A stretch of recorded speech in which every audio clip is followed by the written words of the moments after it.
Hello, everyone, and welcome to the show this evening.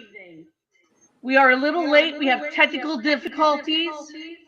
I'm not sure if you can hear my voice, but here we are, and we're going to just get into it. I'm pleased and thank you, everyone who's joining us this evening. The show is going to run a little bit later since we started later. We have two writers tonight, Ann Boorstin and Leigh Parrish. So I think we're going to start with Anna Boorstin since her last name begins with a B, and I'm going to stop speaking as soon as I can so that we can hear your lovely work. My book came out yesterday. Okay, I'm going to read from the beginning. So the first thing is chapter 1. One morning, not so long ago, I awoke to find an extra room in my apartment. I walked right by. My conscious mind registered something off, but not until after I passed it. I stopped and turned around, questioning what my brain told me I had seen. There it was, a new door off my hallway, complete with a doorknob, hinges, and moldings that seemed to match all the other doors in the apartment. It had not been there the day before. It wasn't just a new door. I could hear a sound, too, coming from behind the door. I could hear the voice of a newscaster. It sounded like bad news coming from a television that couldn't exist in a room that never existed before. My adrenaline surged as I tentatively turned the doorknob and pushed it open. Inside, there was an office that looked a lot like my late husband Simon's office in our old house. I took a few steps in. I recognized the furniture. Simon's ease chair with the duct tape covering a never repaired tear in the seat back, and the desk Simon had purchased from a garage sale. He had sanded and refinished it with a lovely buttery shellac. There could only be one like it in the whole world. Incredibly, standing in a space that I knew could not exist, what was on the television was even stranger. Bad news indeed. It seemed that some unknown protesters had set off a dirty bomb on Ellis Island. Television reporters wearing hazmat suits with microphones in front stood with microphones in front of the harbor. Smoke rose over the sounds and images of disaster, sirens, ambulances, crying children. My dog Gretel barked from the hall, startling me. It was her distress bark, the one that brooked no avoidance. Plus, she's a Great Dane, so when she barks, it's loud. Gretel stood at the doorway with the fur standing up on her neck and back. I took the few steps through the door into the hall to calm her. When I turned around again, the door was gone. The wall was solid. I heard no television. Gretel licked my hand, mollified now that I was by her side, but my heart still thumped way too quickly. I tried to breathe it back to a normal rhythm. What about the news story? A terrorist attack. In the living room, I grabbed the remote and found a news channel, then another and another. There was nothing, not a single disaster today. Business as usual. I collapsed onto the couch. Gretel stood guard, and I didn't quite know what she was guarding me from. Myself? Had my own brain gone awry? Chapter 2. Something had been wrong for a month or so already. I had to admit it. This new room off the hall was the most egregious of the many things I had seen and heard, though there were a lot of contenders, half-seen visions and half-heard voices that logically could not exist. After breezing through recent years, enjoying my retirement, I had owned a landscape design company, my grandchildren, and the company of my dog. My life had gotten, weird. Sitting on the couch, I totted up the incidents. I had heard my dead husband's voice, seen impossible photos, and more than once, on the table by my bed, I found a book I did not own and was not reading. All of this had begun with what felt like ordinary optical illusions. I'd see a shadow at the periphery of my vision, and I'd turn my head toward it, wondering, intruder? Spider? Or worse, rodent? But it was always a trick of the light, a change in perspective. Shapes appeared in the corner of my eye, a cup of tea steaming on the kitchen counter, a ring of moisture from a glass that wasn't there, an apparition that looked like my dead husband. As soon as I turned my head toward the phantom person or object, it was gone. Then, one morning, a bottle of perfume caught the light on my bathroom counter. The cut glass gleamed with the tiniest remnant of the perfume's gold, as if lit for its Hollywood close-up. I opened the stopper and sniffed. Barely there, the scent of my mother, my childhood. It had been years since I last inhaled its aroma. The scent took me back. I was different once. I had parents and a twin brother and a little sister. It's only Lily and me now, both of us in our 70s, but 2 peas in a pod we are not. My twin brother Ben, we were those 2 peas and more. He had been my other half.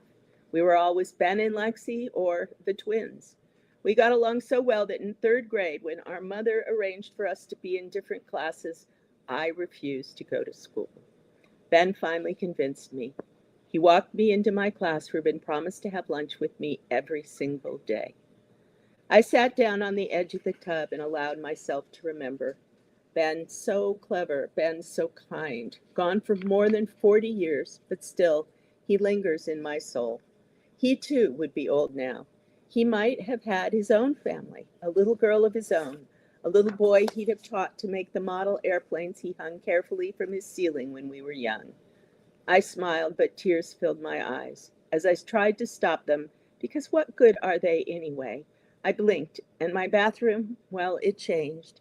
I could see the perfume bottle, but now there were twice as many items on the counter.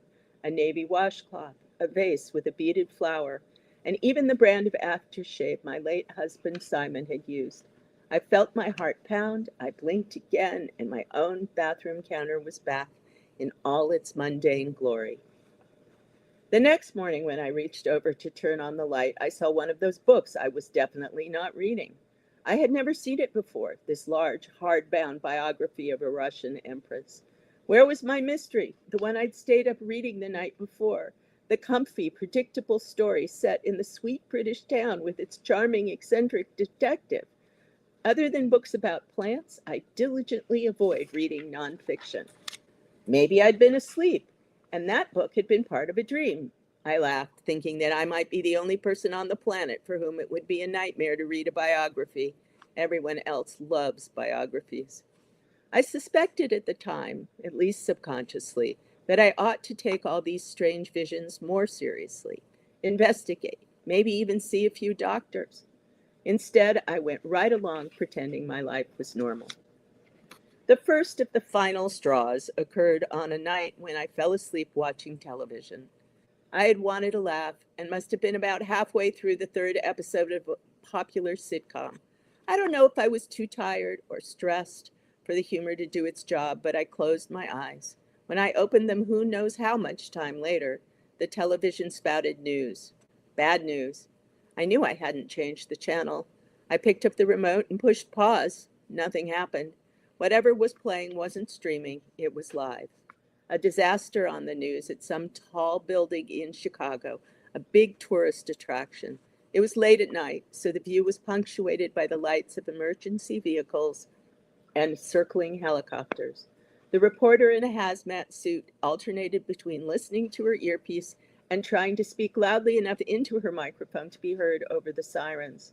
Confused as I was, I sat back to listen. The dog at my feet stood, nudged my knee, and barked. I looked down. The dog was not Gretel. Chapter 3. The dog was a Dane, too, but male and brindle-coated. I cringed as he barked too loudly for an apartment building at that time of night. Adrenaline cut through what was left of my sleepiness and confusion, but I shushed him and scratched his silky ear with no fear. Really, I was not thinking at all clearly. I couldn't even determine what disturbed me most. The attacks on TV were, of course, extraordinary, but a dog I'd never seen before? I couldn't process either one. Unfamiliar items surrounded me. On one wall was a botanical print I did not recognize. A windowsill held a succulent-filled planter shaped like a Ferris wheel. It was absolutely not mine. I was beginning to take stock of all the differences in the room when the not Gretel dog tried to push his way out from behind the coffee table and knocked me backwards onto the couch. I struggled my way back to sitting up. Gretel gazed at me placidly from the other side of the room. The botanical print and the planter were gone. The sitcom I'd been watching when I'd fallen asleep spouted its laugh track as if there'd been no interruption. So much for my relaxing evening. The next morning, I decided finally to investigate all the recent craziness in my brain. I came up with a few internet search terms: possible hallucinations, vivid dreams, and especially cheery brain tumor symptoms. As the results loaded, I heard a voice I recognized: my husband Simon calling from down the hall. "Lexi?" Simon had been dead for over 10 years. Though I knew my husband's voice had to be some kind of brain misfire from the depths of my memory, Gretel and I walked through the entire apartment checking for an intruder. There was no one but me and my dog. Was I descending into dementia? But my words were almost always where I could find them. I still knew how to drive a car. I didn't get lost on regular outings, and I hadn't ever put my keys in the toaster oven. I could identify myself in the mirror. I knew what year it was. I could name the president and a surprising number of congresspeople. Another week went by while I pretended there was nothing wrong. I spent a night with my friend Bill. I didn't mention anything. I saw a few friends for lunch. I didn't tell them either. I talked to my kids on the phone and said absolutely zilch about either visions or hallucinations. That was, of course, when I saw the new room in my apartment.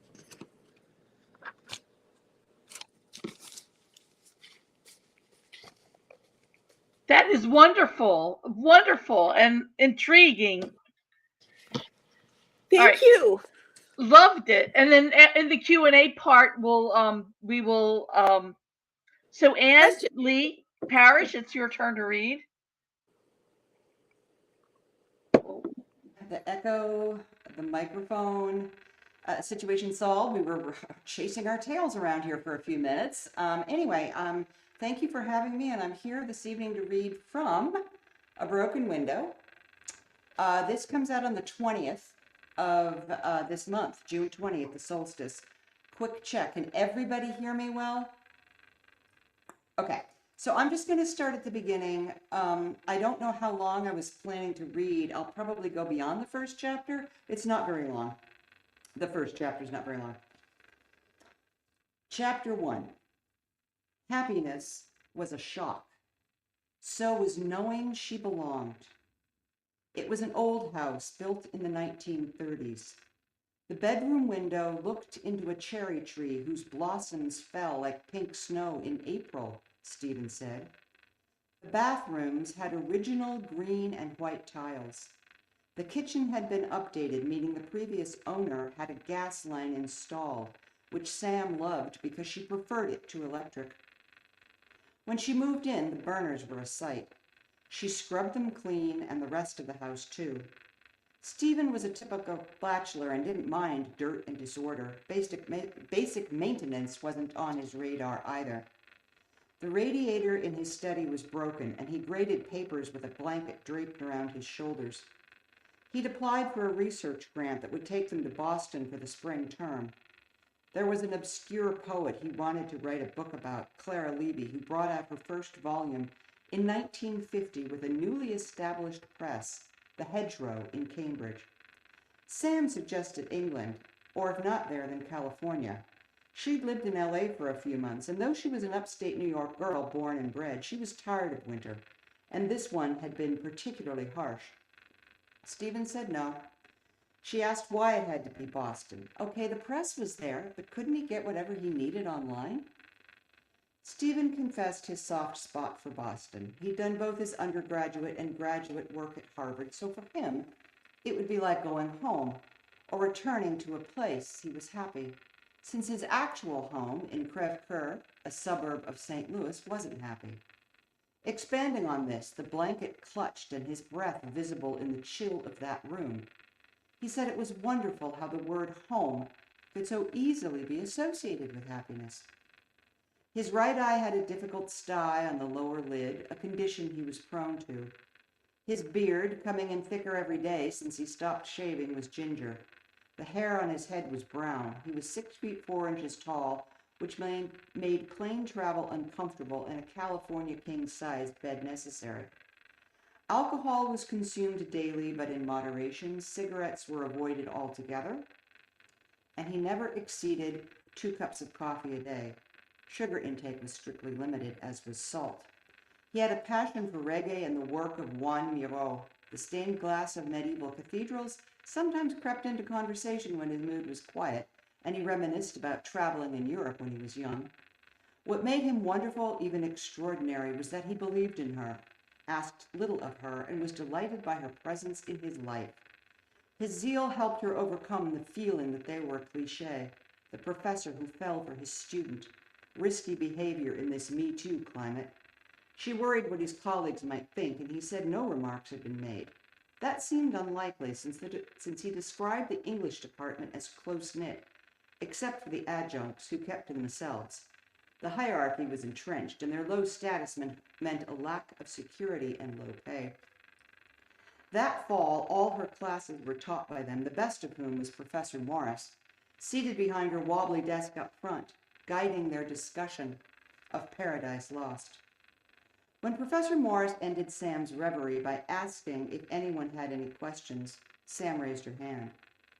Isn't it possible that Milton saw Satan as a rebellious figure because it made a better poem, and not because he was trying to say the Puritans were right? She asked. It's clearly politically motivated, the student who sat next to her said. His name was Clarence. But what mattered more, politics or art? Professor Morris asked, is it a blatantly political piece? I say it isn't. Does politics inform it? I don't know how it can't. None of us writes in a vacuum. Clarence raised his hand as the bell rang. Professor Morris said they would continue the discussion next time and wish everyone a lovely weekend. Sam put on her coat and backpack. Outside, the air was bracing and the sky was chrome. Politics and poetry shouldn't mix, she thought.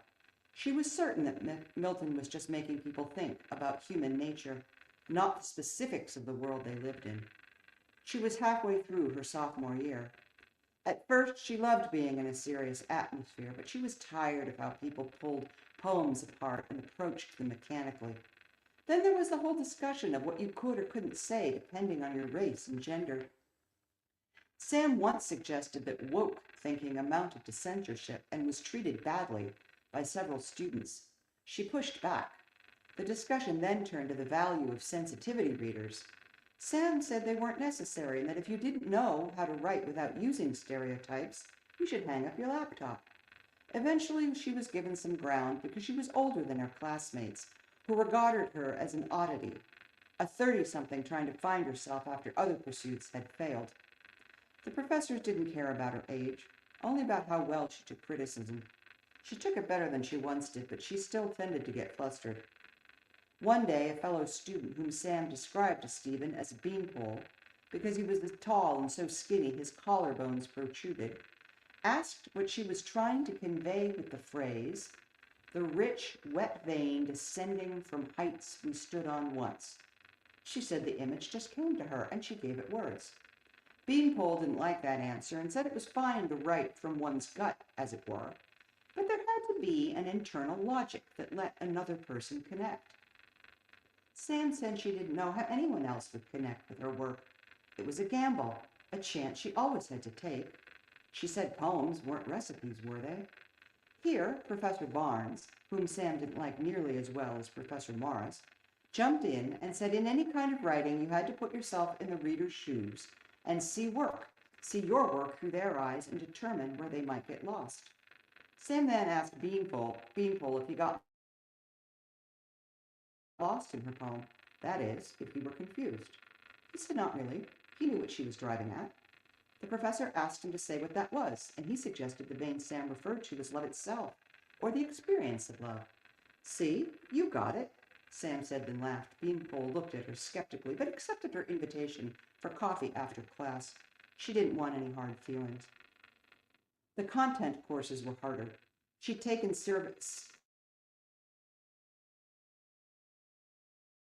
They felt artificial, and Stephen said this was the point, to elevate poetry above usual speech and purpose, even if the subject were universal and thus accessible. He suggested that she think of it as an earlier fashion, like women's dresses from a different century. It's just what people did, what they liked, and what they were used to. Poetry was an ancient art, one that was usually spoken, and rhyming lines kept the listener engaged. Stephen knew best, of course, and while Sam found the idea interesting, she wanted to write her poems the way she wanted, and to have them loved. People seemed to, and she wondered if she were shallow or sentimental, like a Hallmark greeting card. Stephen assured her that she wasn't. She was an original, also a creative, courageous artist. She walked briskly against the cold. Snow was on the way. She could feel it. She always could. She felt something else, too, as she walked over the gorge, a subtle suggestion in the way the icicles caught below sunlight, or how the rushing water quieted as if dampened by the cold. Her head turned just in time to see Timothy's old Mercedes roll by. He must have seen her, too. Did he know she'd be here now? Their breakup had been hard, but she didn't think he was stalking her. This was the main road between downtown and his house. He was just probably on his way home from somewhere. As she continued along her route, the fraternities, including the one Timothy lived in years before, fell away and were replaced with houses. Many had pumpkins past their prime. In one yard, a deflated pilgrim lay rumpled on the grass. Sam didn't see why anyone would decorate for Thanksgiving. Perhaps a hay bale or some corn stalks, but a pilgrim was cheesy. Christmas was another story. You could pull out all the stops for that one. At home, Stephen was chopping vegetables for a chicken dish he was fond of. On the counter was a bottle of white wine and 2 glasses. She pecked him on the cheek, and he asked how class was. She said it was fine. Guess what? He asked. What? I had an email from Martin Allister, you remember. The guy at Hedgerow. He's willing to let us come by his place and go through anything he has on the press's early days. That's awesome. You must be so pleased. Stephen did a quick jig. She hung up her coat and put her pack in the dining room on one of the chairs they never used. The table doubled as her home office. As she put out their plates and silverware, she wished again that they didn't have to leave. She was comfortable there in his cozy home. Back in the kitchen, Stephen had put the vegetables in the pan with the chicken, and everything gave off a lovely, rich smell. He asked her to open the wine, and she did. She tasted it, stood before the window, and stared uneasily into the inky darkness beyond. A little later, they sat down to eat. Stephen slid a piece of chicken onto her plate. The candles flickered. He liked having them with dinner.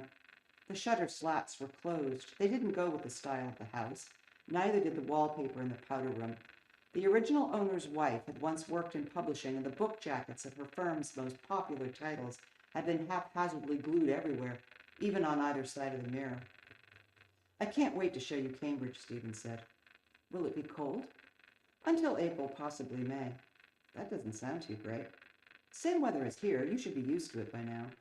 She asked him to tell her more about the press he wanted to write about. He told her a lot already, but she knew he liked talking about it and making it fresh.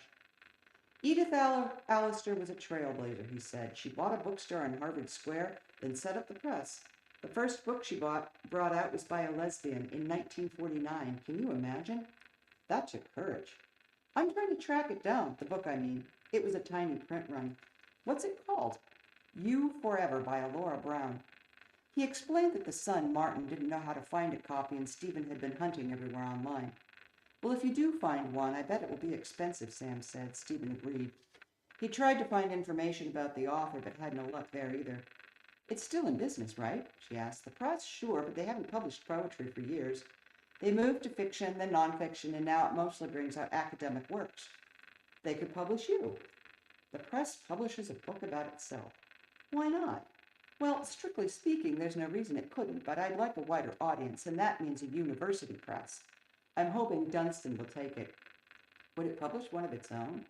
We're always encouraged to query here first. I had lunch with Maxwell last summer to sound him out. He was interested and liked the proposal I submitted. Of course, Baker just got turned down. He'll go begging to Chicago, I imagine. They're a bigger press, so it might work out for him. Sam admired how Stephen thought strategically about his career. She asked if he wanted coffee, and he said he did if she didn't mind making it. She cleared the table, set up the coffee maker, and turned it on. She gazed again through the window over the kitchen sink. The house she used to live in was a 10-minute walk away, and if the road didn't bend, it might be visible through the naked winter trees. Timothy was probably there right now, having another or sleeping it off. She wished she didn't care, but she did. That's what happened when you loved someone. That's Wow. Wow. Two powerful writers tonight. Lovely. Yeah. So, I'm sorry there's an echo again. Oh. Um, Anna, can you tell us a little bit about your book and the title of it? You said it, we don't know the title of it. It's called No Place Like, which is possibly its fifth title. And it was kind of a group effort. I came up with about a bunch of titles, and other people came up with titles. And this one is the one that appealed to me the most because No Place Like Home. It is a multiverse novel, which puts it squarely in sci-fi or speculative fiction or maybe even fantasy. I'm not sure. I did some research on multiple universes and came out thinking, I don't know about this and I will never know about this. And the people who know about these things don't even know about this. But theoretically, there are multiverses. Um, there's a dog, Gretel. I'm very fond of Gretel. I don't have a dog right now, but I would love to get a dog again. Um, something as when I started this book, I had finished a young adult novel that was going nowhere about a girl who starts writing emails to her dead father. You can see there's kind of a theme going here, dead people. And she begins to believe that she starts getting emails back from him. And in some way, this is a logical extension.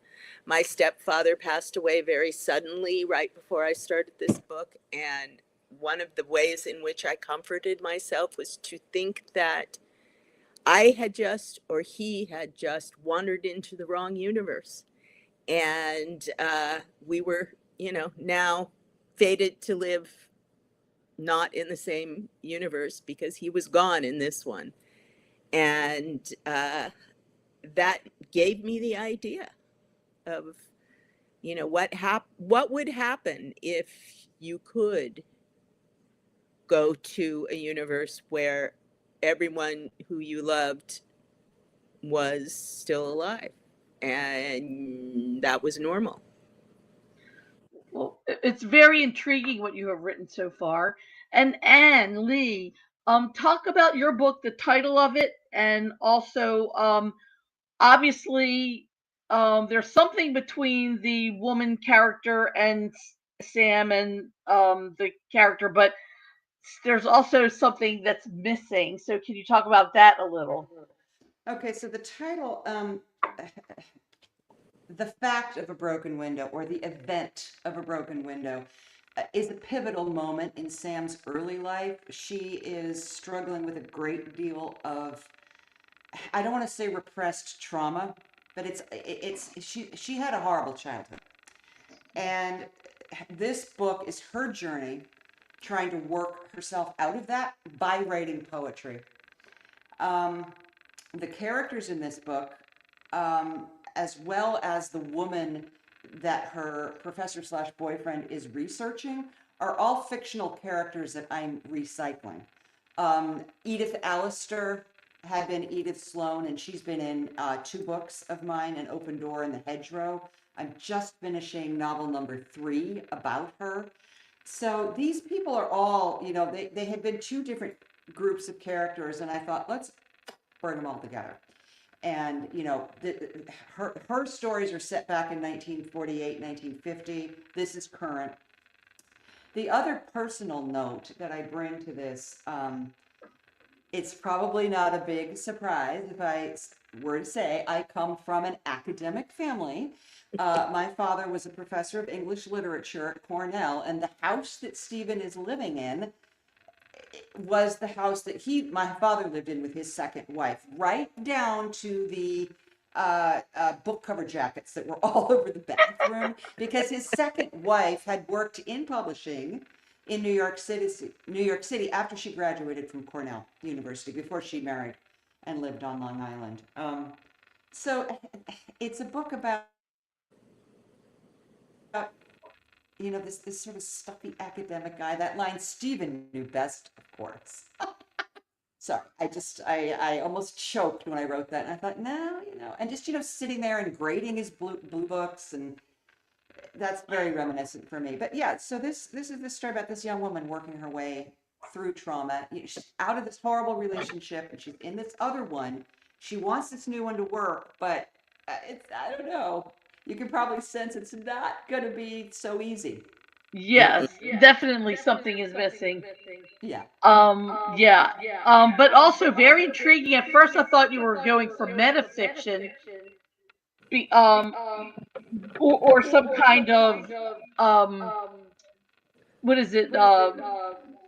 I can think of the title of the word, magical realism, because she sort of takes a break and talks about the poetry, and also she kind of lives and walks poetry the way she sees the world. Yeah, if that's addressed to me. One thing I have to tell you, there's a lot of poetry in this book. Poems that she is writing, poems that she is reading in other books. It's all mine. It's all my poetry.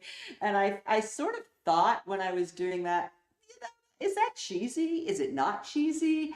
I love that little bit. The that Kirkus phrase. reviewer who read this must have looked me up, because she figured out that this pivotal poem that Sam writes to work through her trauma, that I was the author of that. So I thought, okay, well, they figured it out, so that's okay. And they didn't just laugh and say, I forget it, I'm not going to do this, this is ridiculous. So yeah, so it's about poetry, and it's about universities and the academic life and the good and the bad, and all that stuff. There's also criticism in there of poetry, because you're talking Yeah. about them. Yeah, and I thought that was really interesting. That people are not supposed to write about things. I'm really glad you put that in there. Yeah, I have felt very censored. I know that the woke movement, courtesy of our darling president, is sort of on the way out everywhere, and this attack against universities. But while it was still very much alive, I wondered, who gets to say what you can write about? Yeah. Just do it well. Don't do it poorly. Don't do it insultingly. Don't use stereotypes. Yes. Good point. So that was kind of my little soapbox that I had to get up on. I was just talking to a friend of mine about that very same subject, about the age group that comes, like the 15 to 30-year-olds, the world that they came up in, that was normal. That kind of censorship, if you want to call it that, was normal. And there are wonderful things about that. But it is something that also, it's the pendulum swinging, and at some point it will swing to, people being good to each other just because that's what we're supposed to do. Wouldn't you love it? So, Anna, talk a little bit about how how the character comes to terms with the fact that she's going in and out of different multiverses, because even her own life is different in each multiverse. Yes. She does not cope particularly well, but she figures out a number of different things that she could use to investigate it. I mean, it takes her a while to figure out.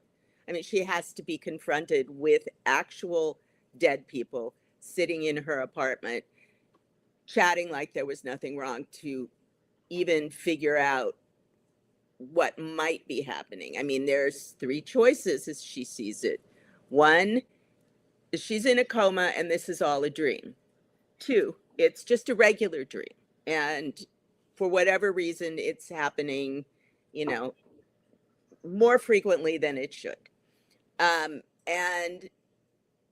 then she thinks about the multiverse thing. When I started writing the book, it wasn't something that people talked about, but then that um, film came out, Everything Everywhere All at Once, and I think it kind of made it more into uh, the zeitgeist. I mean, there's TV shows that had done multiverse things before. Community had a great episode with, you know, a bunch of different ways that a timeline could go, and you know, what's it called?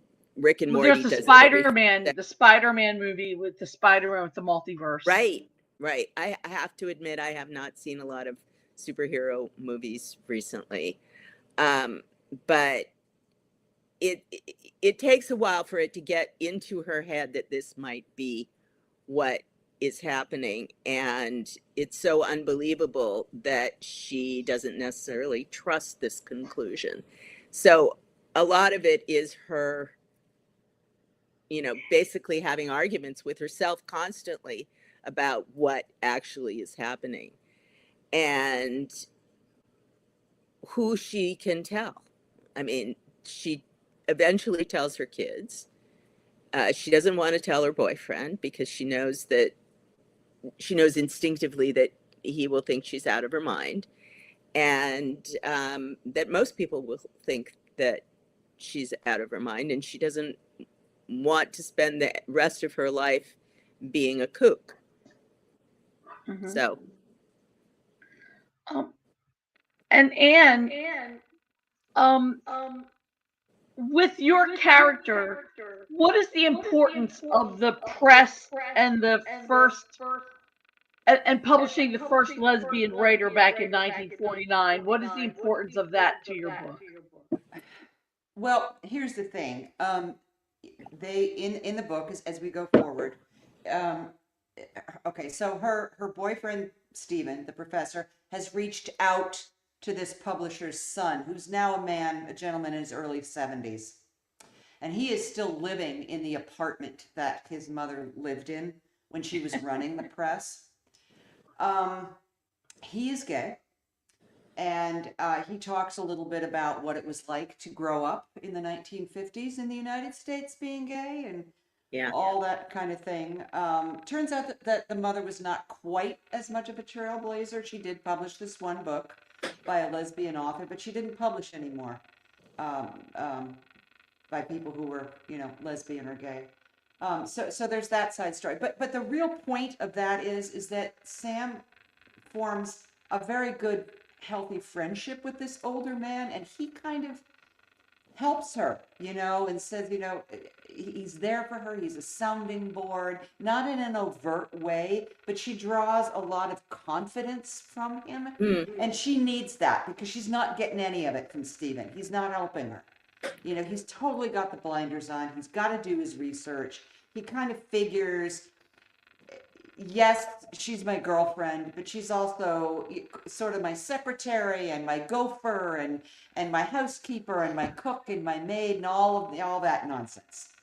So as she is working her way through her childhood and through this terrible breakup and now through this, spoiler alert, kind of mistake that she believes she's made, this guy, this Martin Allister, a retired attorney, is very solid and very wise and just a wonderful person. So that's the connection there. So does she get her own book of poetry published? Not in this book. Not in this book, but that's what she's working towards. And she's published a lot of poetry. Maybe that's her next book. I don't know. So let's talk a little bit about the writing life. Well, there's a lot of aspiring writers who watch us, and I'd like for them to know what your approach to writing is, whether you write every day, whether you consider yourself disciplined, and also, do you give yourself any grace in terms of the writing life? So, we'll start with whoever wants to answer first. Oof. I am very not typical.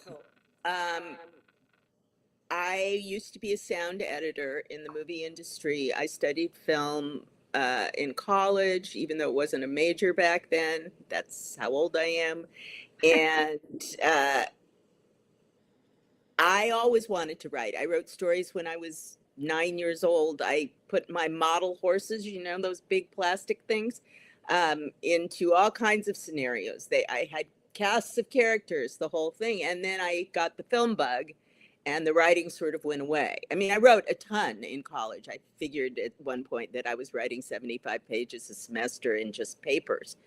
But they wanted me to be an English major, and I was doing my rebellion thing and decided to be a film major, even though I had to cobble it together for that to happen.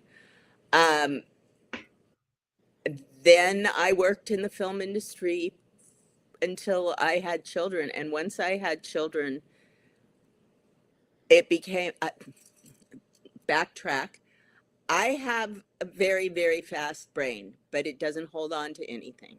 So being interrupted, I lose it all. And one of the things that happens most when you're raising children is that you are interrupted. Whether you're interrupted driving the car, having a thought about which way you're going to turn, or whether you're interrupted sitting at your desk, you know, trying to figure out what the next sentence is going to be, it's going to happen. And I kind of gave up. I mean, I started working on that first novel um, when my youngest was about 6, but I didn't start taking classes, which I figured was the best way for someone who is very reward oriented to, you know, give me an assignment and I'll do it. If it's something for myself, no. And I had to kind of come to terms with those parts of me in order to start writing. Um, I am lickety split an hour and a half to 2 hours a day maximum, and then I start, you know, losing focus. My concentration isn't that great. And in fact, I've discussed with my oldest son, who is also a writer, though he writes mostly uh, screenplays and plays, the fact that sometimes when you get to a point in a book or a story where you don't know where you're going, if you just leave it and go to sleep, you know, nighttime, it will, you will wake up the next morning and miraculously you will know what is supposed to happen next. And that has always happened to me. If I leave it, it comes to me. So I can't say that I'm particularly disciplined, but it was really important after a life of taking care of other people for the most part for me to do this thing for myself. And I did it. So yippee. And Anne, what about you? I write every day. I would say my writing life is characterized by having several different projects. Mm. I have a number of different books that are in different stages of development, um, running out to 2028. I just started working on what that book is going to be. That's coming out in just under 3 years.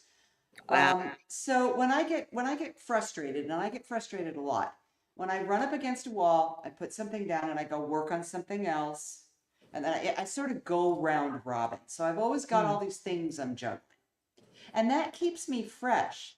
Yeah. Because then by the time I get back to the thing that was really annoying me, I'm ready to talk to it again. Mm-hmm.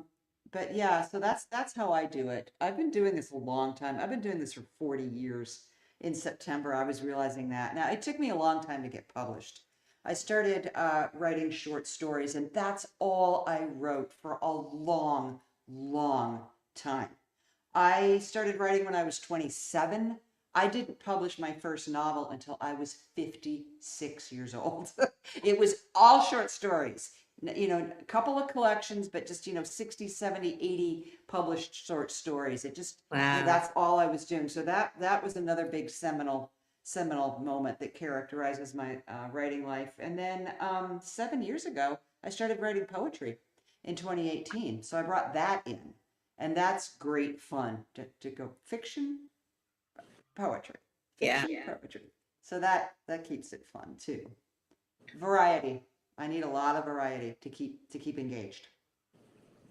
Well, it sounds like you both kind of have that monkey brain that when you get interrupted, it sort of, goes in all different directions. A lot of interruptions. I had young children too. And I think writing short stories really did help, because I'm juggling, 4,000 words and, I remember having my little son on my lap when I was writing and, I'd clear the page so he could slap the keyboard and make a bunch of stuff. And then I'd put him in the playpen and I'd go back to the page. So is he a writer now? Yeah. Well, it worked out. Yeah. So you both have children who became writers. Yeah. Yeah. And I have one who's not a writer. She's a scientist. So. That's nicely balanced. Yeah, I have my middle son is an artist, a conceptual sculpture type artist who lives in Europe. Their dad is Dutch, so they all have European citizenship for, because when George W. invaded, where did he invade? Long before 2001. Anyway, when he invaded, we just went to the Dutch embassy and got them Dutch passports, which I still think that's the best thing I ever did as a mom. Go, yes, they need another place to be able to go. But yeah, and my youngest son also is a remarkable painter, but he doesn't do that for a living either. To do that for a living. It's kind of a hard thing to do for a living, yeah. Yes, exactly. So what is the advice? What is some advice to you that you want to give to an aspiring writer? People who watch are our friends and fans and family, but there's also a contingent of people who watch who are aspiring to have a book published. So what is your advice to them, to those? And we'll start with Ann Parrish, then go to Ann Boorstin. Okay, it's a combination of several things. Being brave. I think writers have to be fearless. Don't worry about offending people. Say what you have to say. Don't insult, don't demean, don't belittle, but be honest. And if the truth is harsh, the truth is often harsh. Right. Get over it. So be fearless, be persistent. Learn to develop your instincts and learn to trust those instincts and get very good at taking feedback, taking intelligent feedback from people. I've had readers say, I'm giving this book a 1-star review because I didn't like the protagonist. And I'm thinking, this is not a popularity contest. Right. I'm sorry.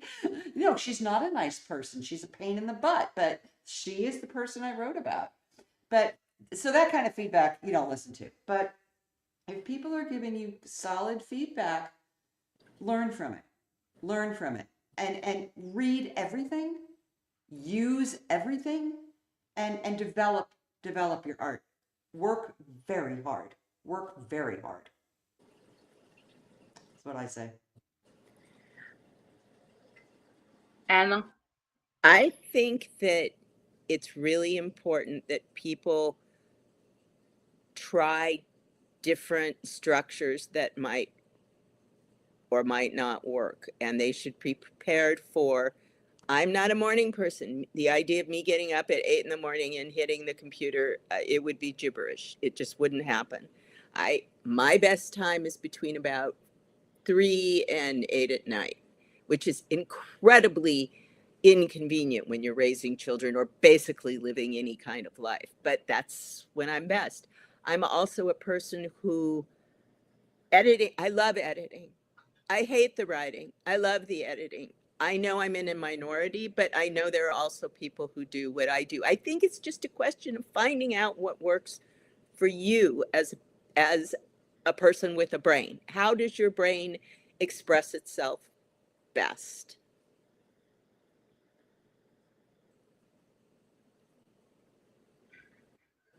Well, that's both really good advice.